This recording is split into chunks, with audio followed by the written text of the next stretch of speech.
Hello guys, welcome back to Maison African Motives. Still working on mathematics for grade 11. In this platform, we are going to be focusing on analytical geometry, that is from the question paper of November 2016, paper 2. That is the paper that you're going to be focusing with. That is DBE November 2016. Okay, so we are given on question number 4. In the diagram, we are given the point R and A are the x and y intercepts respectively of straight line AR. So we are given the straight line, which is AR in this case. That is the straight line. So A is the y-intercept and R here is the x-intercept. All right.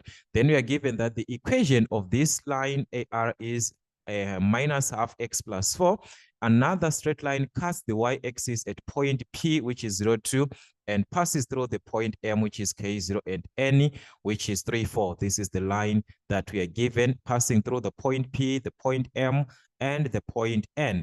Then from this same information, we are given that alpha and beta are the angles of inclination of the lines MN and AR respectively. So we've got alpha here and angle beta, the angle of inclination. All right, so let's see what you're given from the first part of the question. We are given 4.1 that was given that M, P, and N are collinear points. Calculate the value of K.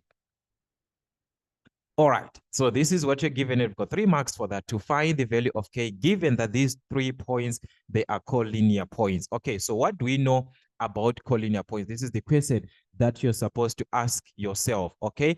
So if points lie on a line and we are told that these are collinear points where we have got M, we have got P, and we have got N, it means that the gradient is going to be the same. The gradient that you find from M and N is the same as the gradient that you find from P and N. It is the same gradient that you must find between M and N. So any part that you calculate the gradient, you must have the same gradient that is for the collinear points. So meaning to say, we can find the value of K because we are given the point M, the point P, and the point N. So we can use the gradient concept in this case. All right, so let us write this in solution form so that we can attempt this one together. So we are going to have this as 4.1.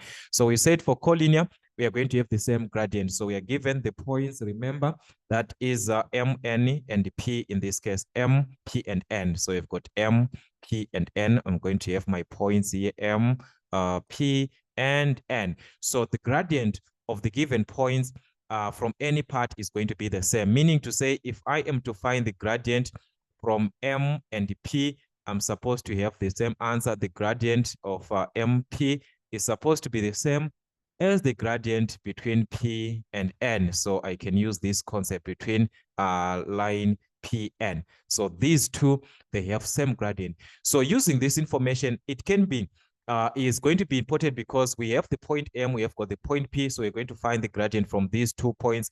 Our point M, which is K0, and our point P, which is 0, 2. All right, so thus we can determine the gradient of MP. Remember, the point M is the one that is given as K0, and the point P is given as 0, 2. So we can determine the gradient of MP in this case. So the gradient of MP, remember, that's the change in Y over the change in X, Y2 minus Y1 over X2 minus X1. All right, so let's just label our points X1, Y1, X2, Y2. So this is going to give us Y2 here, which is 2. So we are going to have 2 minus Y1, which is a 0 over X2, our X2, that's 0 minus X1, our X1, which is a K. So this is an expression that you are going to have in place of the gradient of MP. The gradient of MP, we are going to have the representation, this presentation that we got from the gradient form. So that's 2 minus 0 over 0 minus K, which is equal to the gradient of MP, the gradient of PN, that is MPN. In this case, we are referring to the line PN.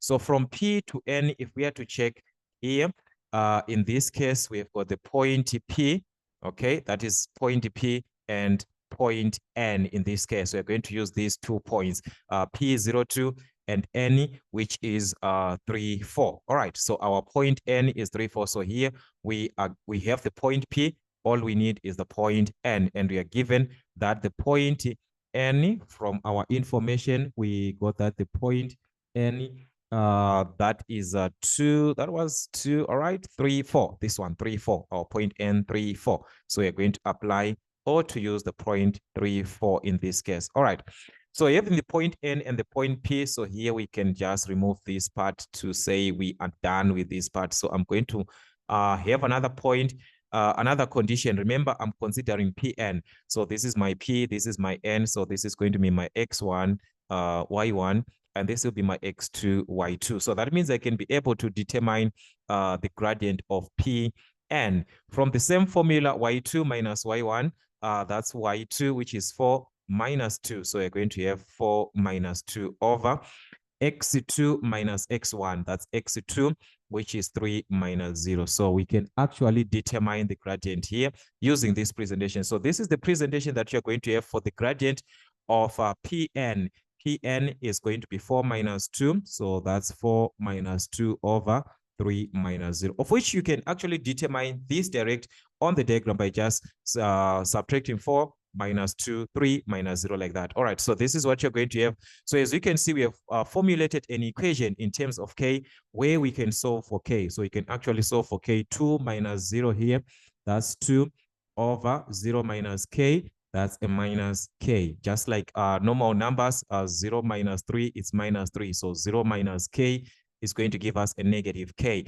All right, here we are going to simplify 4 minus 2, that is 2 over 3 minus 0, which is 3. So how can we determine the value of K? So remember what I said, if we can, you can just take advantage here, since the numerators are the same. As you can see, this is 2, this is 2. So it means the denominators are the same. So we can simply equate the denominators direct, or we can cross multiply. So what I'm simply saying is this, if these two are the same, therefore it means this minus K is equal to 3. So if minus K is equal to 3, K is equal to minus 3. We can divide by negative 1 in this case, okay? Or we can actually cross multiply from this part, okay? We have given 2 over minus K, which is equal to 2 over 3, like this. So in order for us to determine the value of K, we can cross multiply. This multiplies this side, this multiplies this side. So meaning to say, we can have the value of K from this equation. So this can actually have give us the same presentation. So what you're supposed to take note is when you are dealing with these typical equations, we are supposed to obtain same values. All right, so this is going to give us 2 versus 3, which is 6 here. Okay, let me just change. Okay, let me just have it here. So this is going to be a 6, and this is going to be negative 2K.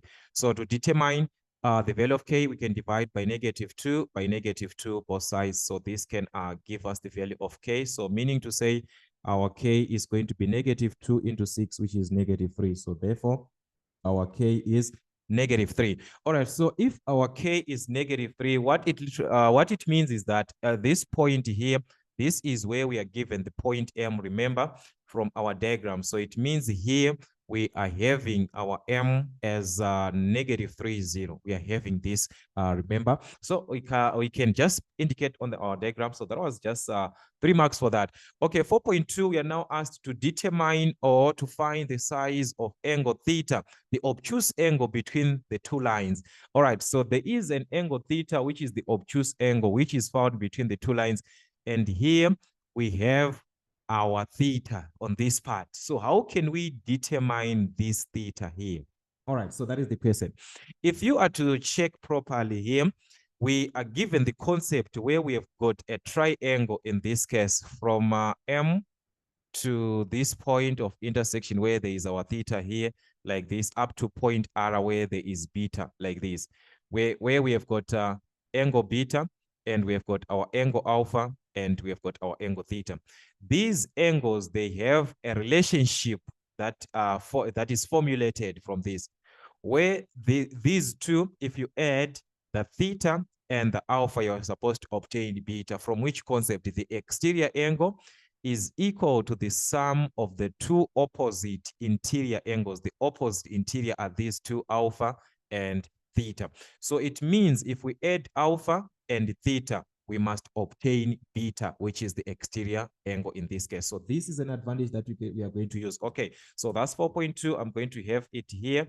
So we said from this relationship, if we add alpha plus theta, we must obtain the angle beta, because this is our exterior angle. Our beta here is the sum of alpha and theta. If we add these two, you obtain the angle beta. So meaning to say, we can calculate the angle theta here by making theta the subject. That means our theta is equal to beta minus alpha. If we transpose alpha to this side, is going to be a negative. So what you need is to find the angle beta and the angle alpha from the given gradients, because these are angles of inclination alpha from the line that is at MPN. Remember, we calculated the gradient of this line when we said these are collinear. So we calculated the gradient of this line from this part here. We calculated the gradient where we had a complete point on this part. We can just simplify here. MPN, that's 4 minus 2, which is 2. 3 minus this, which is 3. So this is 2 over 3. So the gradient, remember, is the same for MP and for PN, meaning to say we have got a gradient here, which is 2 over 3. So what can we do with the gradient of this line, which passes through M, P, and N? What can we do with the gradient? Remember that from the angle of inclination, we know that the gradient that is M is equal to tan of alpha. So tan of alpha is equal to M, which is the gradient. But we are referring to the gradient that is of this line. Alpha is affected by this line here, where we got the gradient of 2 over 3. All right, so this is equal to 2 over 3. Remember, our gradient is 2 over 3. So that means the tan of alpha is equal to 2 over 3. So we can be able to determine alpha. So how can we find alpha? Alpha is simply arctan 2 over 3. That is how we can obtain this from your calculator. That is shift tan. So you simply use your calculator. Make sure that your calculator is in degrees. So that's shift tan. You obtain the value of 33. Okay, let me just show you on the screen so that we can be able to see what I'm talking about here. So this is shift tan like this, then 2 over 3. Remember, this is 2 over 3. So that's arctan 2 over 3 like that. All right. So you can actually be able to determine this 33.69 and so forth. All right. So this is how we can actually be able to determine our angle. So this gave us 33.69 to 2 decimal places. All right, so to 2 decimal places, that's our alpha to 2 decimal places. Then the same thing with the beta. We are supposed to calculate the beta. In this case, we do not have this. All right, so in this case, beta is affected by line AR. This is where we have got our beta, which is on line AR. So do we have the gradient? We have got the gradient because previously we are given that this line that we are referring as AR, it is given its equation. The equation of AR is given y is equal to minus half x plus 4. So this is the equation that we're given. And we know that from this format, we are given the gradient because our equation, if it is given in the form of y is equal to mx plus c, m represents the gradient and our m is this half. So we have got the gradient of this line AR, which is negative half. So we can be able to calculate beta. So from line AR, we can calculate beta in this case. All right, so let me put it this way. So from line AR, we got that the gradient of AR is equal to negative 1 over 2 from that gradient concept of from the equation that we are given here. That is a negative half. So we have got the gradient in this case. And take note, this being a negative, meaning to say the beta that we are going to obtain that angle is an obtuse. If this is a negative, it tells you that you are going to obtain an obtuse angle. Tan is negative in the second quadrant. So that's an obtuse angle in the second quadrant. So that will be an obtuse angle. All right. So that means the same thing like what we did here, the tan of alpha, but this time we are dealing with the tan of beta. So the tan of beta is equal to the gradient of negative half. So we can be able to determine beta just like the same part arctan. So we are going to have the arctan of negative 1/2, which is shift tan on your calculator. And this is going to give us a negative angle, just as we understand that in the second quadrant, tan is a negative. So that's negative 26, 56. So this is going to be 5, 6 if you insert your values properly. 5, 6, 5, and so on and so on. All right. So to obtain the actual angle beta, like I say, the beta is going to be an obtuse angle. If you are to check here, the angle that we determined right now is this one that is in between. This is the angle that we just determined, the negative 26, which is 26, 5, 6, 5, and so on and so on. So this is the angle that we determined. In order for us to determine the beta, we are supposed to subtract this from 180. But since it is having a negative already, we are going to add 180. If you check here, our beta is actually having a negative. So we are going to simply add 180. On your calculator, from the value that is showing on your calculator, this negative 26, add 180. You're going to obtain your beta from there. So your beta is going to be 153. So we are going to obtain 153, 4349 and so forth, which is 43 degrees. We can't, the 4 cannot change the 3. So this is your beta. So having our beta and having our alpha, which is 33.69, then we can be able to determine our theta from this formula. Remember, we said that theta is going to be beta minus alpha. So that means our theta in this case is going to be beta. That is our beta, this one that we got 153.43. So that is 153.43. So we've got 153. Okay, so that's 153 there. 153.43 degrees minus alpha, and our alpha here is 33.69. So we are going to subtract alpha. So this gives us the exact angle of theta, which is the one that we are supposed to be calculating, which is going to be 119.74 degrees. And to prove this, because we are told that this theta that we are talking about, it's an obtuse angle, and an obtuse angle, we are talking about an angle that is greater than 90 degrees, but less than 180. And is this angle that we calculated now, theta, an obtuse angle? Does it lie in the range that we refer to an obtuse angle? Yes, truly, we have got 119, which is greater than 90, but less than 180. That's an obtuse angle in this case. All right, so that is how we could have calculated our theta from question 4.2.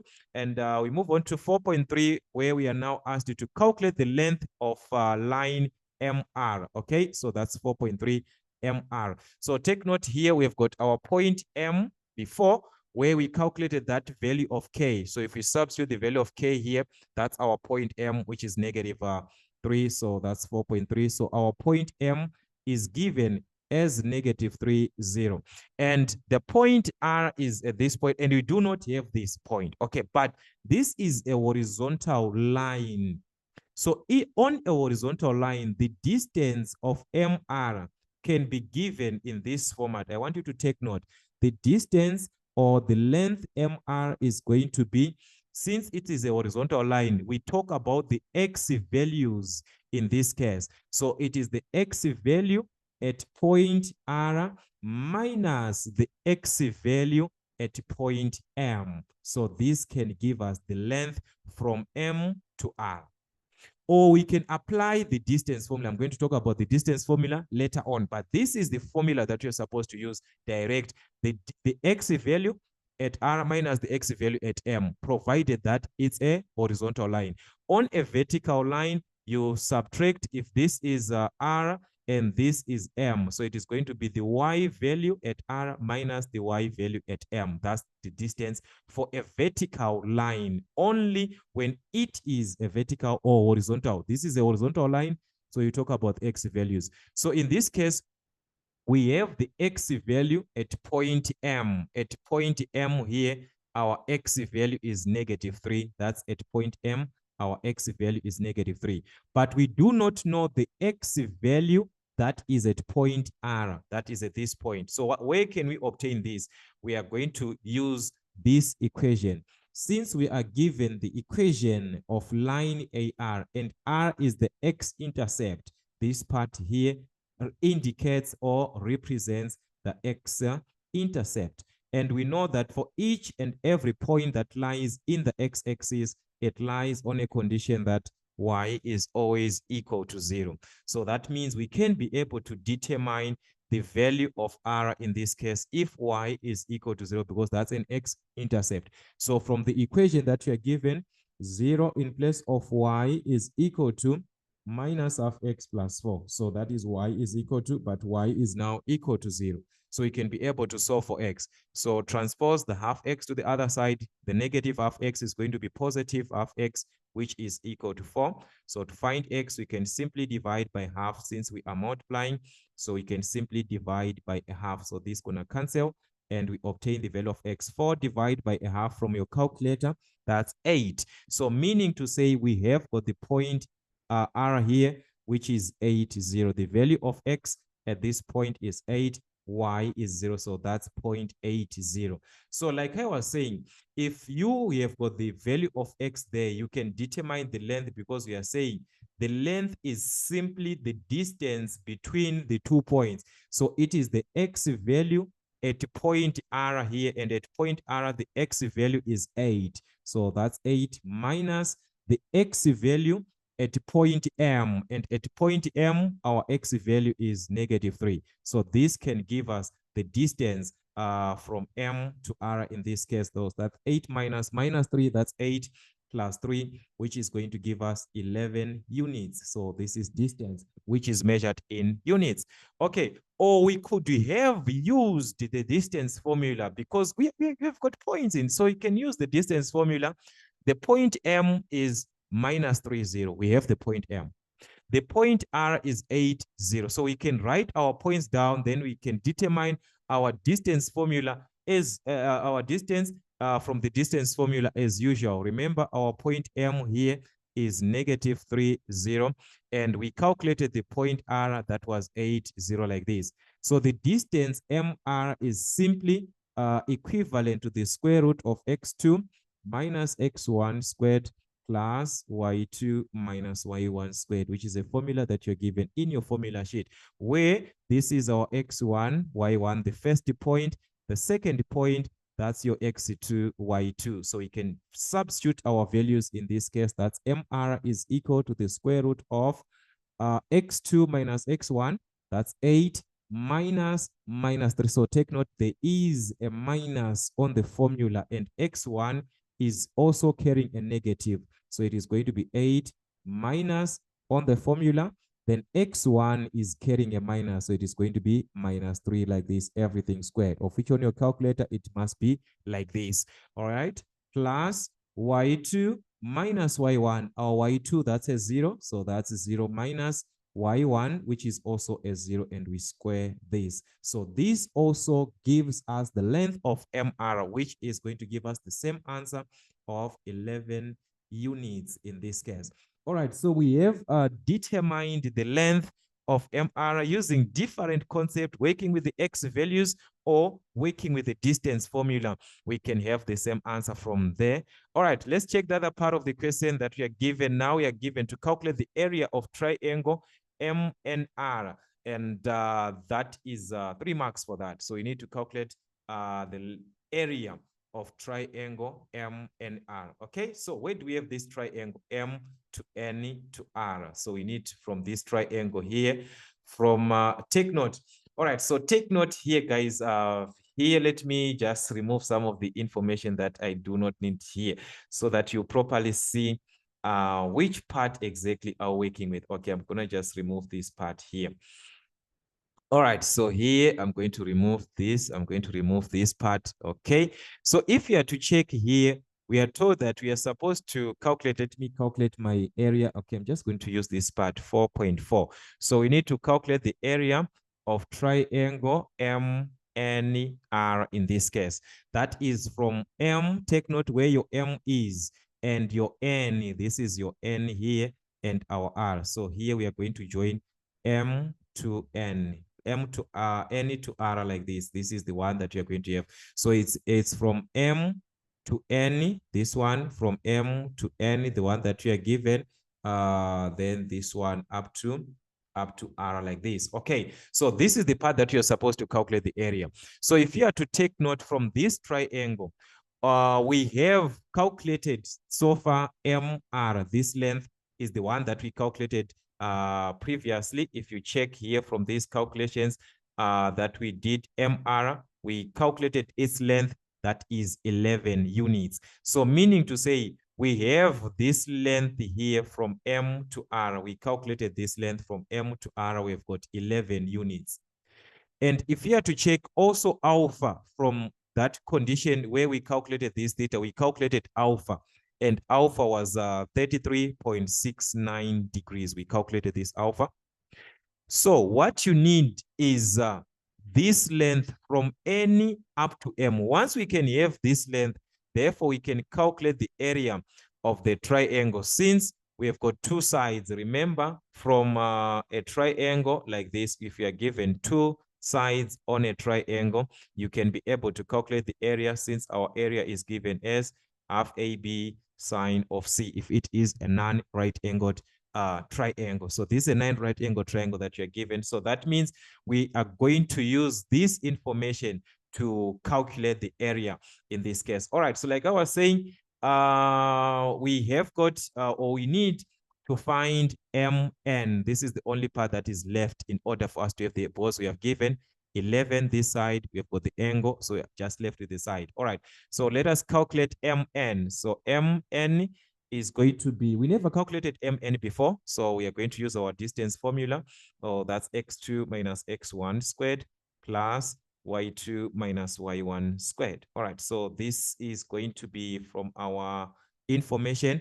That's MN, so you can just write x1, y1 here, and this is our x2, y2. So that's x2 minus x1, 3 minus 3. So our MN is going to be the square root of 3 minus 3 squared, like this, plus y2 minus y1 squared, that's y2, which is 4, minus y1, which is a 0. So that's 4 minus 0 squared.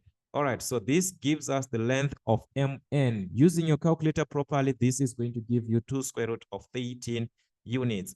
All right, so we've got the length of MN in this case from M to point N, which is 2 square root of 13.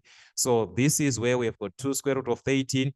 Here we have got 11, and here this angle in between is 33.69. So we can calculate the area, because this is our A, the A and the B, these are the sides which are created by the angle C. So meaning to say, we can be able to calculate the area of triangle MNR. So therefore, area of triangle MNR in this case is going to be half times the sides which are creating the angle, which is 2 square root of 13 this side. So we've got 2 square root of 13 times from M to R, this one, which is 11. So that's times 11 times the sine C, which is the angle in between the sides, the included angle, it's an included angle, which is 33.69. So this is going to be sine.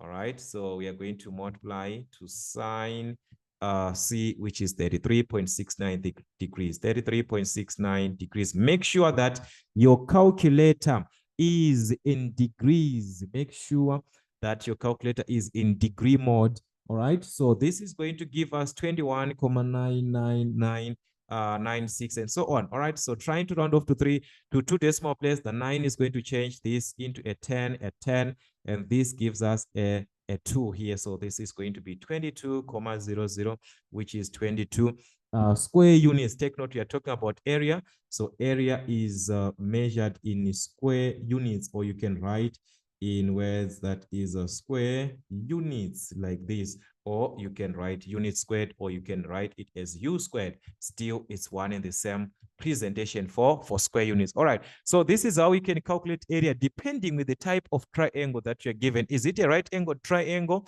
Is it a non-right angle triangle? So you check the triangle that you're given, then you properly simplify from that condition that you're given. All right, so that's what we had from this question paper of November 2016, working on grade 11 mathematics for Meson African motifs. Till we meet again.